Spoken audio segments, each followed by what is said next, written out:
All right, should you wait for the rates to drop before you get back there and start looking for a home?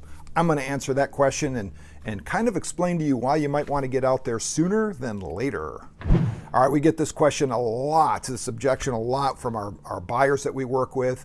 They've just kind of decided, you know what, we're going to wait for these rates to drop. Well, the natural question is, what happens if they don't, right? I mean, they may be at this percentage or even higher for years to come. Are you willing to stay in a situation where it just doesn't fit your lifestyle any longer for a variety of reasons? For the long term, I mean, how long are you going to wait, right?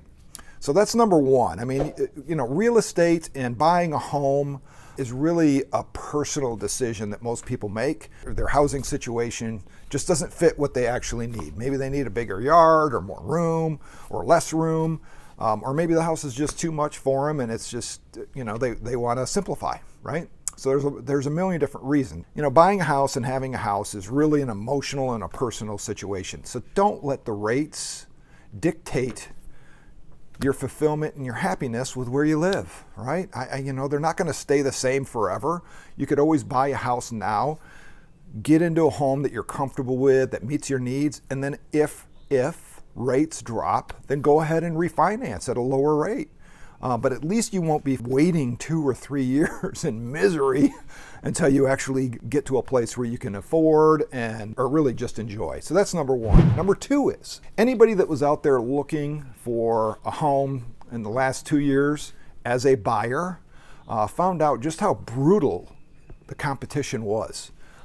It was tough. You didn't even have a chance to get a house unless you were almost a cash buyer. You waived all of your rights. You didn't have any stipulations. You waived the appraisal. You waived the repairs. You couldn't ask for anything. You're at the mercy of the seller. What do you think is going to happen when rates drop again? The magic number that I have been told from experts that are a lot smarter than I am is 5.5%. If the rates get down to 5.5%, all the institutional buyers are back into the game, and a lot of the buyers are all of a sudden going to come back out on the market and start taking a look and competing against you. So just keep that in mind. Yes, let's talk about those institutional buyers. A lot of them have pulled out of the market because of the expense of the financing right now. And they're a business. They're not emotionally buying houses. They're not looking for a house that fits their needs and all that like a typical buyer like you, possibly. They're doing it from a business standpoint. And 5.5% means that they can jump back into the market and actually start making money on these houses. So they'll start buying and competing against you again at that rate.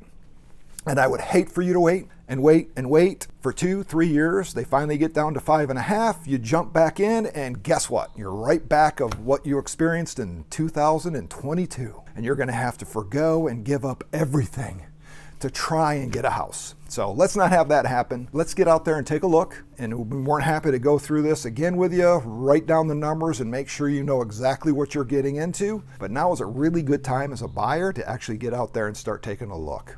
If you have any other questions, you like this video, make sure you subscribe, give us a thumbs up, and reach out to us if you have any questions. Hopefully that was helpful. Thanks.